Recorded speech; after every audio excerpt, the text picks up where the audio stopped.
Hamınıza salam dostlar. Bu videoda Huawei Nova 13i modelini çəkirik. Dostlar, bu telefonun inceleme videosuna keçməmişdən əvvəl sizdən bir xahişim var. O da odur ki, dostlar, bu videoya like ataraq kanala abunə olmağı unutmayın dostlar və həmən başlayaq. Dostlar, yəni 320 manat civarında ala biləcəyiniz telefonlardan biri də məhz budur. Yəni ucuz telefonlardan demək istəyirəm. Görmüş olduğunuz kimi hər tərəfi plastikdir telefonun dostlar. Yəni heç bir metal izi yoxdur. Ancaq bu qiymətə baxmayaraq dostlar, telefonun qəşəng kamera düzülüşü var, həm də böyük bir LED flaşı mövcuddur. Telefonumuzun yəni görmüş olduğunuz kimi öndən biraz çərçivəsi aşağıdan qalındır, ancaq üst tərəfdən olduqca incədir. Yəni demək olar üst tərəfdən çərçivə deyilən bir şey yoxdur. Telefonumuzun dostlar, yəni çıxış tarixi 2024-dür. 4G-ni dəstəkləyir bu telefon və 199-200 qram civarındadır. Demək istədiyim budur ki, yəni 200 qramdır telefon. Bu da ona görədir ki, yəni bateriyası 5000 mAh-dır. Dostlar, telefonumuzun ekranı IPS-dir, 90 Hz və Full HD Plus bir ekrandır. Ekranımız kifayət qədər yaxşı ekrandır dostlar, 90 Hz-dir. Ancaq biraz kifayət qədər də yəni necə deyək, büdcəlidir də, yəni aşağıdır biraz texnologiyası. IPS-dən söhbət gedir. Dostlar, telefonun prosesoru Qualcomm Snapdragon 680 6 nanometrik prosesordur. 8 nömrəlidir dostlar. Adreno 610-dan işləyir. PUBG Mobile-da 30 FPS zadı verər bu.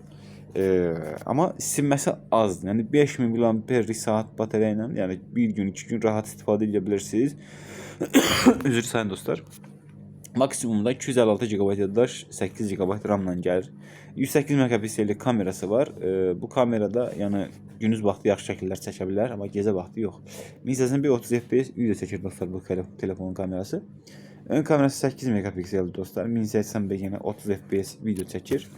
Və dostlar, telefonun yəni demiş olduğum kimi bataryası 5000 mAh-dır və həmən dostlar, bu telefon yəni barmaq izi ekranın altında deyil, yəni böyründədir, mən onu sizə həmən deyim. Və dostlar, telefon Antutu halına gəlib çatdıq. 328.000 xal yığır dostlar telefon. 110.000 72. Yəni telefon prosesoru olduqca günümüzə uyarlıdır YouTube və WhatsApp üçün. Ancaq geri qalan qismi, yəni ekran kartı zadı qismi biraz zəifdir. Çünki indiki dövrdə belə ekran kartları yəni çox yüksək nəticə vermir. Adreno 610 kimi. Həqiqətən köhnə bir versiyadır. Yəni Adreno 610 throttling-də məsələn biraz gördüyümüz olduğunuz kimi throttling-də aşağıdır. Yəni biraz yüksəlməkdən sonra məsələn 34 dərəcədən sonra aşağı düşür. Yəni heç nə də, yəni telefon ucuz telefondur əslində. Yəni alına biləcək ucuz telefonlardan biridir 300 manat civarında. Dostlar, telefondan yəni bu qədər. Yəni bu telefon yuxarıda yüksək bir şey deyil, ancaq görünüşü mövcuddur. Bir də yəni dostlar, telefonun Play Market zadı aşmır. Yəni bu onun mənfi xüsusiyyətidir. Yəni bunu ala bilən bir insan varmı indi mən bilmirəm. Ona görə Redmi zad alaram da yəni. Yəni bunun Play Market zadı yoxdur. Google servisləri ilə biraz qısılıb burada. Heç nə dostlar, telefon videosundan bu qədər. Özünüzə yaxşı baxın, sağ olun, salamat qalın. Videoya like ataraq kanala abunə olmağı unutmayın. Sağ olun.